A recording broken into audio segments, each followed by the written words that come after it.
વિદ્યાર્થી મિત્રો, ધોરણ 12 વિષય ભૂગોળ પાઠ નંબર 12 આંકડાકીય માહિતીનું આલેખન, એમાંનો ત્રીજો વિડીયો લેક્ચર વિતરણ નકશા. નકશામાં સપાટી ઉપર રહેલા વિવિધ તત્વોની માહિતી આપવામાં આવે છે. આ માહિતી મોટેભાગે ગુણાત્મક હોય છે. સામાન્ય રીતે ભૂપૃષ્ઠના નકશામાં કોઈ પર્વતની ઊંચાઈ કે નદીની પ્રવાહ લંબાઈ જણાવવામાં આવતી નથી, પણ જ્યારે આવી અંકાત્મક માહિતી આપવામાં આવે ત્યારે તે માહિતીને યોગ્ય હોય તેવા ચિહ્નો દ્વારા દર્શાવવી પડે છે. એટલું જ નહીં, પણ તે તત્વો પૃથ્વીની સપાટી ઉપર ક્યાં આવેલા છે તે જણાવવું પણ જરૂરી બને છે. જે તે પ્રદેશનો નકશો પૃષ્ઠભૂમિ તરીકે રાખીને જ્યારે તેના ઉપર અંકાત્મક માહિતીનું નિરૂપણ કરવામાં આવે ત્યારે તેવા નકશાને વિતરણ નકશા કહે છે. તેમાં ભૌગોલિક પ્રદેશ ઉપર રહેલા તત્વોનું વિતરણનો ખ્યાલ આપવામાં આવે છે. વિદ્યાર્થી મિત્રો, વિતરણ નકશા જે તે વિવિધ તત્વો પૃથ્વી ઉપર આકાર પામેલા છે. મોટાભાગના નકશાઓ ગુણાત્મક હોય છે.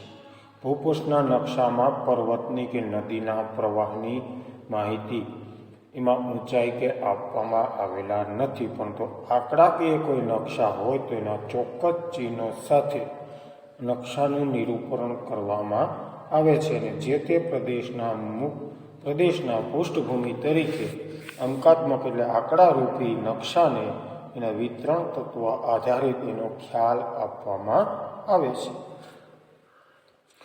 વિતરણ નકશા તેનું નામ સૂચવે છે તે પ્રમાણે વિગતનું વિતરણ સૂચવે છે.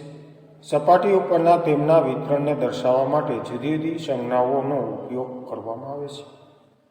અંકાત્મક માહિતી આપવા માટે ટપકું, સ્તંભ, વર્તુળ, ચોરસ વગેરે સંજ્ઞાનો ઉપયોગ કરીને વિતરણ નકશા તૈયાર કરી શકાય છે. તેમાં પ્રચલિત બનેલી કેટલીક મુખ્ય પદ્ધતિઓ આ પ્રમાણે છે: ટપકું પદ્ધતિ, રંગછાયા પદ્ધતિ અને સમમૂલ્ય રેખાઓ પદ્ધતિ. વિદ્યાર્થી મિત્રો, અમુક અંકાત્મક અને સાથે સાથે ગુણાત્મક નકશાની માહિતી માટે ટપકું માહિતી, સ્તંભ માહિતી, વર્તુળ માહિતી અને ચોરસ માહિતી એમાંના 3 મુદ્દા નીચે આપ્યા કે એક ટપકું પદ્ધતિની નકશો, એક રંગછાયા પદ્ધતિનો નકશો અને એક સમમૂલ્ય રેખાના પદ્ધતિનો નકશો. એમાં પહેલું આપણે જોઈએ ટપકું પદ્ધતિ.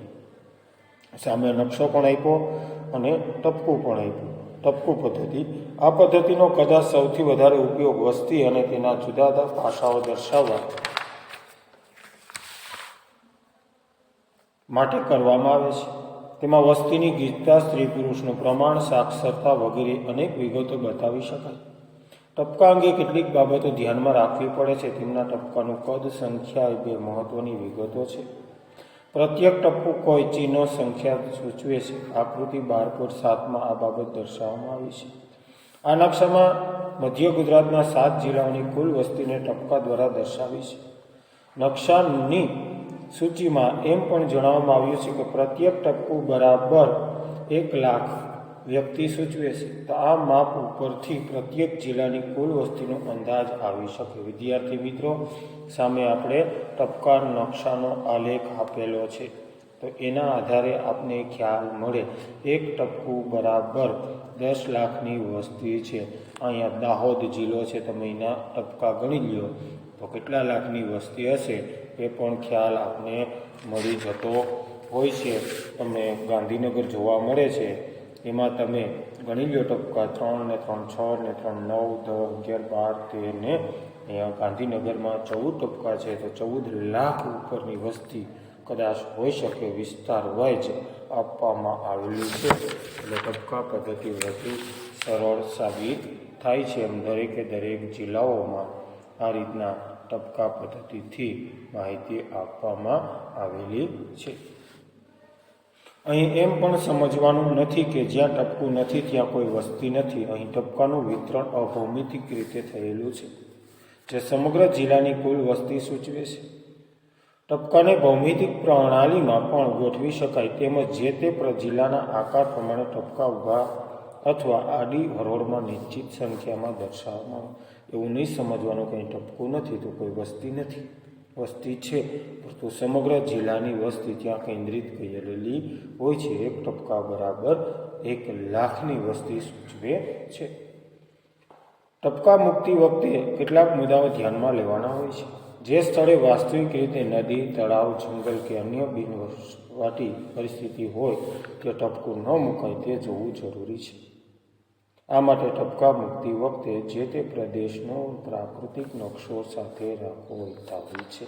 ટપકું મૂકતા હોય ત્યારે ખાસ એ પણ ધ્યાન રાખવું જોઈએ કે એ વિસ્તારમાં કે નદી ન હોવી જોઈએ, કે પહાડ ન હોવો જોઈએ, કે તળાવ, જંગલ, ટૂંકમાં બિનવસવાટી પરિસ્થિતિ હોય ત્યાં જ ટપકું ન મુકાય એ પણ જોવું જરૂરી છે. અન્યથા દર્શાવેલું ટપકું અયોગ્ય રીતે આપનારું નીવડી શકે છે. આ ઉપરાંત ટપકાનું મોટું અથવા નાનું કદ અયોગ્ય રીતે માહિતી આપે છે. તેથી દર્શાવવામાં આવતી વિગતના અનુસંધાને ટપકાનું કદ નક્કી કરાય તે જરૂરી છે. આ માત્રાત્મક પદ્ધતિ છે. ટપકું મૂકતા પહેલાં વિચારવું કે અયોગ્ય જગ્યાઓ પર ન મુકાઈ જાય એનો પણ ખ્યાલ રાખવો જરૂરી છે. હવે આવે છે રંગછાયા પદ્ધતિ. તેને ગુણાત્મક પદ્ધતિ પણ કહી શકાય, કારણ કે તેમાં આપેલી માહિતી કોઈ ગુણ અથવા લક્ષણ જોઈ શકાય છે.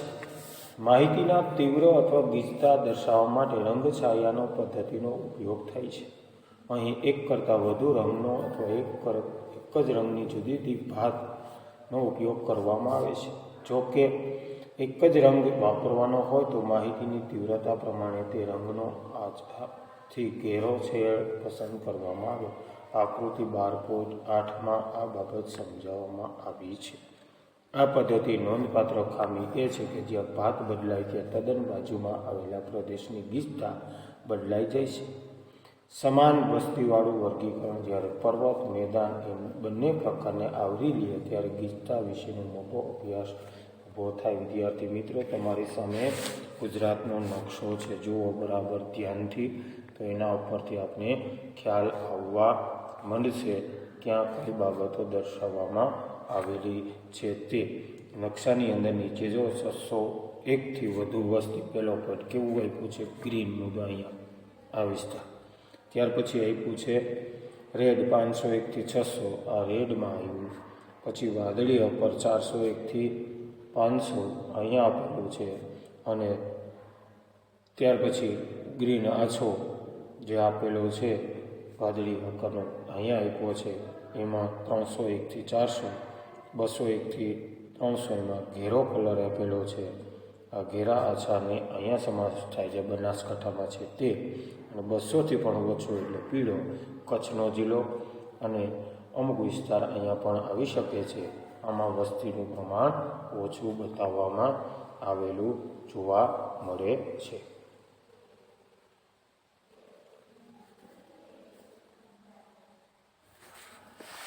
ત્યાર પછી સમમૂલ્ય રેખા પદ્ધતિ.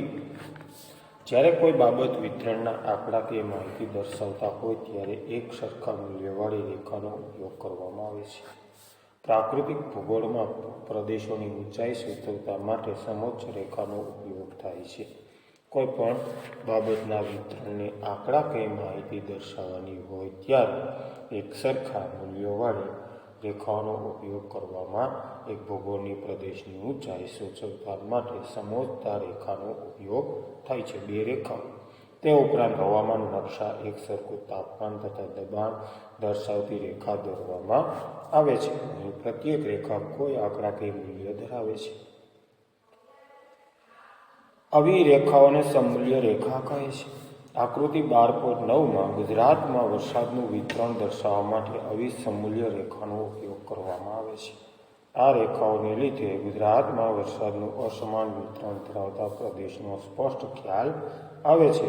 અહીં વિગતો દર્શાવવા માટે સમમૂલ્ય રેખા પદ્ધતિ ઘણી જ અસરકારક બને છે.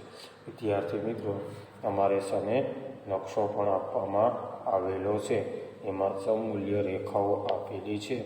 સમમૂલ્યનું પ્રમાણ છે એ ગુજરાતના નકશામાં વરસાદનું વિતરણ સેમીમાં આપેલું છે. તમે નીચે જુઓ, અહીંયા 50 લેખા છે. 50થી લઈ અને છેલ્લે આ વિસ્તારના પટ્ટા સુધીમાં 50 સેમી વાર્ષિક વરસાદ નોંધાય છે. તમે કચ્છમાં જુઓ તો 30 સેમી છે અને સામે પણ 30 સેમી છે. આ પટ્ટાના વિસ્તારમાં 30 સેમી એટલે ઓછો વરસાદ પડે છે. દક્ષિણમાં ચાલ્યા જાઓ તો 100 સેમી જેટલો વરસાદ બતાવવામાં આવેલો છે. ભૌગોલિક માહિતી દર્શાવવા માટે વપરાતી કેટલીક પદ્ધતિઓ અહીં પ્રાથમિક અને ટૂંકો ખ્યાલ આપવામાં આવ્યો છે. આ ઉપરાંત પણ અન્ય કેટલીક પદ્ધતિનો ઉપયોગ થાય છે. આ પદ્ધતિઓ પ્રણાલીગત છે અને તેમાં કોમ્પ્યુટરના ઉપયોગને કારણે ઘણા ફેરફાર શક્ય બન્યા છે. વિદ્યાર્થી મિત્રો, આ બધી પદ્ધતિનો ટૂંકમાં ખ્યાલ મેળવો અને કેટલીક પદ્ધતિનો ઉપયોગ પણ પ્રચલિત છે, છતાં એમાં અમુક સમયે એમાં ફેરફાર પણ જોવા મળે છે. વિદ્યાર્થી મિત્રો, આપણે આ પાઠ અહીંયા પૂર્ણ કરીએ છીએ. આ પાઠની અંદર એક વર્તુળ બનાવવાનું છે. હું બ્લેકબોર્ડ ઉપર બનાવી અને આવતો વિડીયો લેક્ચર તમને એનો આપીશ.